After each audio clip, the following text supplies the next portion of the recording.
Vous écoutez le débrief issu de l'émission spéciale S903 Sony de la 9e saison du podcast Faut pas pousser les ISO, diffusé le mardi 17 décembre 2024.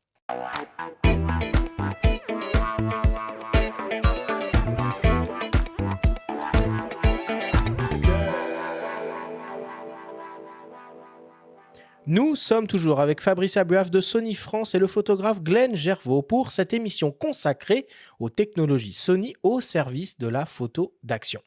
Fabrice, Glenn, si on devait essayer de résumer et de synthétiser tout ce que l'on s'est dit pendant cette émission. Première question pour toi, Fabrice. Rappelle-nous les 3 technologies de capteurs que l'on peut retrouver dans les boîtiers Sony et ce qu'ils permettent de faire en termes de rapidité de traitement. Alors, les 3 technologies phares qui, d'une certaine façon, s'ajoutent les unes aux autres, c'est bien sûr 2015 le capteur BSI rétroéclairé qui équipe tous les capteurs aujourd'hui sur le marché, un peu quel que soit aussi le type de marque, et chez nous aussi. Le capteur empilé, donc qui est, on va dire, une réponse à la volonté de supprimer l'obturateur mécanique, et qui est un peu le dernier élément mécanique d'usure dans les boîtiers hybrides. Ça arrangerait bien tout le monde à plein de niveaux. Et donc voilà, capteur stack empilé. Chez nous, c'est Exmor RS, S comme stack, reverse pour rétroéclairer. Et bien sûr, le capteur RS Global Shutter, qui est un peu le Graal du capteur, pour le coup, qui peut vraiment se passer d'obturation mécanique, où 100% des pixels se déchargent en même temps. Donc ça, c'est la 9 Mark III. Donc la 1 Mark II pour le stack, 50 millions, et la 9 Mark III pour le Global Shutter, sachant que c'est une première mondiale et que ça ouvre des perspectives assez intéressante pour vraiment les photographes d'action ou les photographes inventifs, on va dire, qui trouveraient dans cette technologie, est-ce que ça offre des opportunités de photos assez incroyables. Est-ce que tu peux rappeler à nos auditeurs quel est le phénomène du rolling shutter et en quoi ces 3 technologies de capteurs influent différemment sur ce phénomène? Alors un capteur classique non empilé ou non global, à qui on voudrait bien faire la photo intégralement, dont l'obturation, structurellement une conception qui fait que en fait les pixels vont se décharger ligne par ligne, un peu comme ce qu'on avait dans la télé d'avant, où on prenait une photo de la télé, on voyait le balayage.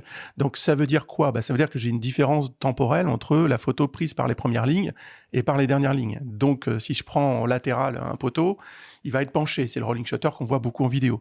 En photo, ça gêne moins, mais malgré tout, ça gêne dans les photos d'action, dans les photos de mouvement, dans des photos où voilà, ça peut gêner assez fortement. Donc ça, c'est le rolling shutter. Le rolling shutter, théoriquement, on pourrait en avoir aussi en obturation mécanique, mais l'obturateur mécanique est quand même plus rapide dans son balayage. Donc, le capteur empilé va permettre, on va gaver de mémoire le capteur pour accélérer cette lecture. Ça sera toujours pas 100% des pixels qui se déchargent en même temps, ça c'est le global, mais le capteur empilé permet quand même malgré tout d'accélérer 20 fois, 30 fois la lecture pour essayer d'avoir le moins de déformations possible. Presque plus, mais il y en a quand même encore, et il y a surtout des interférences, ce qu'on appelle le flicker, avec les problèmes de fréquence des sources lumineuses. Glenn, certains boîtiers Sony proposent des vitesses d'obturation maximales, sous-entendu des temps de pause extrêmement courts, très élevés, 1,32 millième de seconde, voire 1,80 millième de seconde. Est-ce que tu peux nous rappeler dans quel cadre d'utilisation ces vitesses peuvent avoir un intérêt ? Le principe, encore une fois, si on fait de la photo d'action, c'est d'isoler son sujet le plus vite possible. Alors, pour avoir photographié par exemple des colibris, je sais qu'il faut être au moins à 1,8 millième de seconde, donc ce qui est quand même beaucoup, ce qui est plus que pour beaucoup de sports. Le principe, encore une fois, c'est vraiment de figer le sujet dans l'action. Donc, qui peut le plus, peut le moins. Bien entendu, 1,32 millième, je suis pas sûr de l'avoir utilisé très souvent, 1,80 millième encore moins. Par contre, effectivement, moi j'utilise avec la 9.3, mais pour les raisons spécifiques de la 9.3, je n'ai pas de souci à utiliser 1,8 millième, 1,10 millième de seconde. En fonction si on est en juillet, en pleine journée avec du soleil. Voilà. Donc, surtout avec des optiques lumineuses, on en a parlé pendant l'émission. Surtout avec des optiques au 51.2, tu peux être créatif grâce à ça. Je pense 51.2, effectivement, en plein été, je pense que je monterais largement à 1,32 millième. Mais effectivement, à partir du moment où on utilise le 302.8, le 402.8, oui, on va monter effectivement facilement en haute vitesse. Tant qu'on en est à parler de vitesse d'obturation, on peut parler aussi de vitesse de synchronisation. Et à ce niveau-là, le A9 III change un peu la donne. Fabrice, est-ce que tu peux nous expliquer? Oui, le Global Shutter, en fait, apporte quelque chose qui n'a jamais existé auparavant, jamais, hein. Souvent, on voulait retrouver ce qu'on avait avant, mais là, pour le coup, ça ouvre des portes. La synchro flash à très, très haute vitesse, sans perte de puissance du flash, ou en tout cas sans que le flash soit obligé de travailler dans son mode qu'on appelle high speed, où il y a une grosse réduction de puissance. Donc ça, c'est très intéressant. Ça, c'est ce que propose le Global Shutter. En capteur empilé, sur l'Alpha One Mark II, on monte à un 4 centième de seconde en synchro flash. Théoriquement, sur le A9 III, on peut monter jusqu'à un 80 millième. Sachant que moi, j'ai déjà fait pas mal de tests en photo extérieure avec des flashs Sony, qui sont des flashs Cobra commandés en radio, donc pas d'une puissance non plus extraordinaire, mais j'ai fait des photos synchro flash au 1/40 millième d'une basketteuse en train d'essayer de dunker, et c'est vrai que ça crée un univers assez sympa. Donc voilà, ça rouvre le thème du flash dans tous les domaines possibles, que ce soit du mariage. Alors qu'on l'a enlevé sur tous les appareils, c'est marrant. On a tout enlevé. On a presque oublié un petit peu cette magie de l'éclairage. C'est magique le flash, en fait. Bah ouais, c'est la photo aussi, quoi. Exactement. Donc c'est un univers particulier. J'ai pas forcément les clés aujourd'hui de tout ce qu'on peut faire avec. Je pense qu'il y a des tas de photographes qui vont trouver les idées avant moi. Encore une fois, c'est un outil supplémentaire. Exactement. Glenn, le nouveau Sony A1 Mark II est capable de monter à 30 images par seconde et le tout récent Sony Alpha 9 Mark III est lui capable de monter à 120 images par seconde en rafale. Qu'est-ce qu'on peut faire à 120 images par seconde en rafale qu'on ne peut pas faire à 30? Avoir le choix entre 3 photos. C'est simple. C'est vraiment décortiquer un mouvement quasi absolu. Alors oui, bien sûr, hein, on en parlait, on peut peut-être monter encore plus loin. Moi, je pense que 120 images secondes, c'était juste phénoménal, puisque c'est quand même du slow-mo. Hein. Mais oui, ça permet simplement d'avoir le mouvement décortiqué et d'avoir l'image que l'on veut à l'instant où l'on le veut.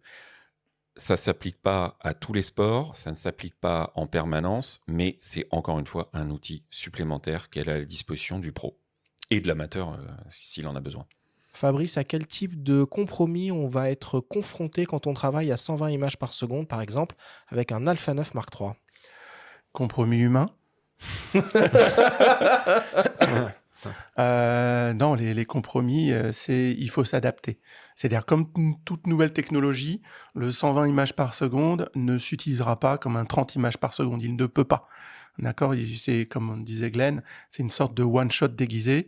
Donc, on va l'utiliser à un moment donné pour aller chercher un instant, parce que comme on a 4 fois plus d'images, et on n'est pas en 120 en vidéo, hein, on est en 120 en RAW, en plus JPEG, en 24 millions de pixels. Donc, on a beaucoup plus d'informations, c'est une vraie photo. Et donc, on va aller chercher en fait un instant qu'on n'aura pas, ou statistiquement, assez rarement à 30 images par seconde. Peut-être l'image qu'on cherche depuis 20 ans, ou je sais pas. Ça va forcer un peu effectivement le sort, et on va réussir à avoir très facilement cette image-là. Et en fait, là où ça change en termes d'usage, c'est qu'il faudra apprendre à shooter peut-être moins longtemps, juste pour avoir cet instant, et puis derrière, surtout, à faire une sélection positive des images.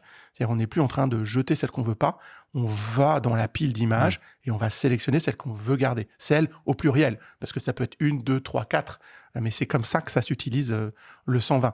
Donc, ça demande aux photographes pro, effectivement, une évolution, un apprentissage. De toute façon, tout changement nécessite aussi un petit peu de souplesse, mais ça vaut vraiment le détour. Et je le rappelle, ça ne donnera pas une image bien exposée. Donc, c'est pas 120 images secondes, il faut rappeler, l'exposition, c'est la base. Ce que tu dis est très intéressant, je voulais rebondir tout à l'heure là-dessus. C'est très important de comprendre qu'effectivement, c'est quand même le photographe qui commande, c'est le photographe qui gère son expo, c'est le photographe qui vise au bon endroit. Mais c'est rassurant de le rappeler quand même. Mais oui, mais on a oublié. Parce que moi, le premier... Rassure-nous quand même, à 120 images par seconde, on a l'exposition automatique et l'autofocus automatique. Mais bien sûr, tu as tout ça, tout est automatique, on est d'accord. Mais c'est juste que si le photographe cadre pas au bon endroit, si le photographe ne cadre pas au bon endroit, l'image ne sera pas là. Donc il faut à un moment donné être toujours à l'affût, toujours avoir ce talent, et c'est le photographe qui est derrière l'appareil, et l'appareil est un outil avec un certain nombre de fonctions, bien sûr, faites pour faire de plus belles images. Le Sony Alpha 9 Mark III et le nouveau Sony Alpha One Mark II intègrent une fonctionnalité de pré-déclenchement qui permet littéralement de remonter le temps. Fabrice, tu peux nous expliquer comment ça fonctionne? Alors, le pré-capture, pré-déclenchement, c'est vraiment une fonction simple. Encore une fois, c'est pas Sony qui l'a inventé, ça existe déjà depuis bien longtemps. L'idée, c'est d'être en veille sur l'appareil, c'est-à-dire soit j'appuie à demi sur le déclencheur ou sur le bouton iPhone, selon comment j'ai paramétré mon boîtier pour suivre mon sujet. Donc, j'ai mon autofocus qui suit le sujet. J'ai paramétré le pré-capture au préalable jusqu'à 1 seconde si c'est mon choix. Et tant que je n'appuie pas à fond pour prendre mon image, les images, en fait, ne sont pas enregistrées sur la carte mémoire, mais tournent et se remplacent sur une boucle d'1 seconde dans le buffer de l'appareil. Et une fois qu'il se passe ce qui se passe devant l'objectif et que je décide d'appuyer un peu en retard, certes, parce que l'événement s'est passé et mon temps de réaction est là, j'appuie et à partir du moment où j'appuie, il prend la rafale le temps que j'appuie et il enregistre la rafale qui est dans le buffer jusqu'à 1 seconde, donc 30 images sur la Alpha One Mark II, jusqu'à 120 images en RAW plus JPEG avec le suivi AF dans l'Alpha 9 Mark III et il nous remet à l'image numéro 1. À l'usage, à la relecture, dans la sélection qu'on va faire, il est très très important de mettre l'affichage par groupe. Comme ça, chaque rafale va être identifiée par une image d'entrée. On va rentrer dedans, on va la lire en mode lecture, film, vidéo, et c'est beaucoup plus facile à consommer, et c'est surtout beaucoup plus facile pour sélectionner les images que l'on veut garder en les verrouillant. Glenn, tu peux nous donner un exemple concret et implacable qui met en avant la pertinence de ce mode de prédéclenchement? Alors oui, le premier, c'est dans mon sport de prédilection. Parfois, j'ai des lanceurs qui cachent ce qu'on appelle la motion, c'est-à-dire leur lancer. Le baseball, donc. Au baseball, oui, pardon. Et donc, du coup, je veux la photo où la balle sort à peine de la main. Or, certains joueurs sont décalés par rapport à ce que moi, je peux appuyer. À 120 images secondes, je l'ai. Et une fois que je l'ai, je passe à autre chose. Pour terminer, Fabrice, comment se positionne le nouveau Alpha One Mark II dans le haut de gamme chez Sony? C'est notre flagship avec la 9.3. Ce sont les deux flagships que l'on a. L'Alpha 9.3 donc, et l'Alpha One. Deux combos complémentaires. C'est bien ce qu'on a pu observer aujourd'hui à l'usage de photographes en Sony. C'est que l'un ne remplace pas l'autre. À la sortie de l'Alpha 9.3, les personnes déjà équipées d'Alpha One première génération n'ont pas revendu leur Alpha One. Ils sont équipés ponctuellement d'un 9.3 supplémentaire.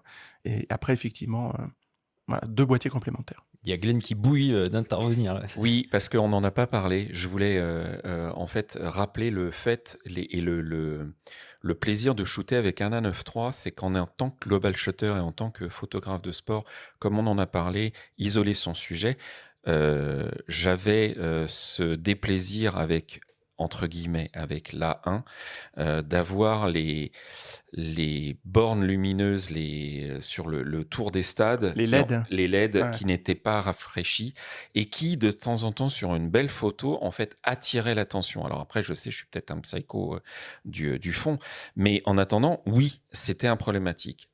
La 9.3 permet en fait de ne plus avoir ce souci puisque comme tout est prêt en même temps, les panneaux LED sont prêts en même temps, quel que soit l'âge du panneau LED. Et ça, c'est un bonheur absolu, puisqu'en fait, ça fait partie de l'enceinte sportive, mais du coup, on n'a plus ces rayures de LED que l'on pouvait avoir. Ouais, c'est les effets de flickering. Ouais, exactement. Et ça, c'est véritablement un bonheur. Voilà. Merci Glenn, merci Fabrice.